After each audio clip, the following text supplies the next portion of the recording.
Ndugu, nikusalimu kwa jina la Yesu. Kuna kitu nimegundua na kitu nimeona kwamba Biblia itakuwa ndo kitabu ambacho kinaongoza kuharibu sana watu, kinaongoza kuharibu maadili ya watu hapa duniani, hapa Tanzania, hapa ulimwenguni, kwa sababu ya kutafsiriwa wakati mwingine vibaya. Mfano, kuna andiko linasema msihukumu nanyi msije mkahukumiwa, maana kipimo hicho mlicho wahukumu wenzio nanyi mtahesabiwa hivyo hivyo. Lakini pia usiangalie boriti iliyopo, lakini pia usiangalie makosa ya mwenzio au uchafu wa mwenzio, au kwanza toa boriti lako jichoni mwako. Hilo andiko la Mathayo 7 kuanzia mstari wa kwanza. Hili andiko limetumika sana kuharibu watu, kuharibu kizazi, kwa sababu zamani wazee wetu walikuwa wanahukumu, wanatoa hukumu, wanaadhibu watoto. Lakini Biblia hiyo hiyo imesema kwamba adumuye kutenda dhambi muadhibu au mkemee mbele ya wote ili wengine waogope, katika Timotheo 5:20. Lakini imesema ninyi ndinyi miungu, ninyi ndinyi miungu.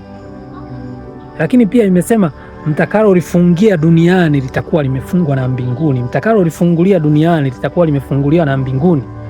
Kwa hiyo ile andiko la msihukumu nanyi msije mkahukumiwa limetumiwa na watu vibaya, na limesababisha jamii zetu za Kitanzania, jamii zetu za ulimwengu ziharibike.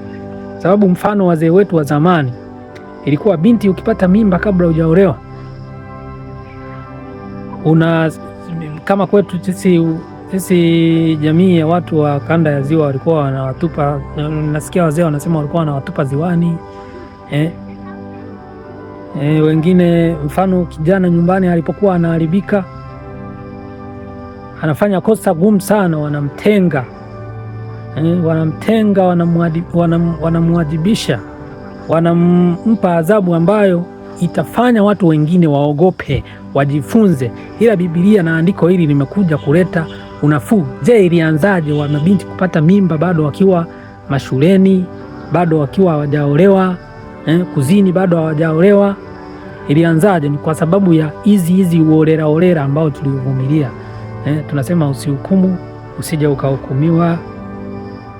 Kuna vitu vingine hatumsubiri Mungu aje hukumu, tunavimaliza wenyewe hapa ulimwenguni. Sisi Biblia imeshasema katika Yohana 10:34 pale inasema sisi ni miungu. Sisi ni mfano wa Mungu. Kuna mambo tunatakiwa tuyaamue sisi hapa duniani, tuyafanyie majawabu hapa duniani, tuyapatie majawabu sisi wenyewe. Hatumsubirii Mungu kuja kutufanyia. Mungu ni Roho, Mungu anatutumia sisi wenyewe ndiyo Mungu hapa duniani. Maadili yanaharibika kwa sababu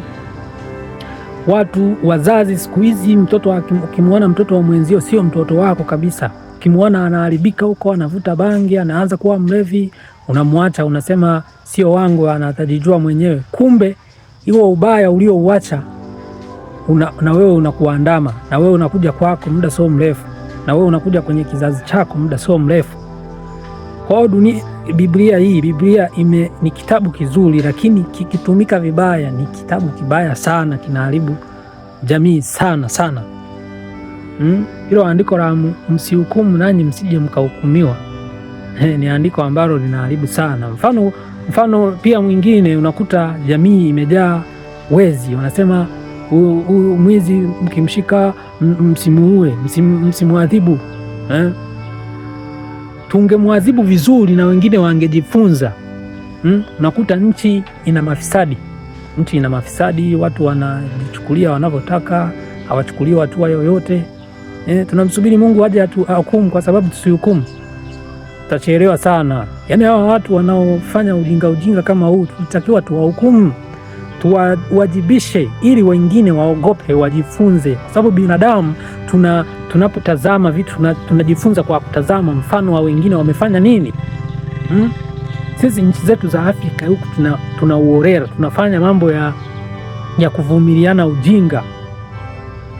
Lakini pia kuna andiko linasema kila mtu asiangalie mambo yake mwenyewe, aangalie na mambo ya wengine.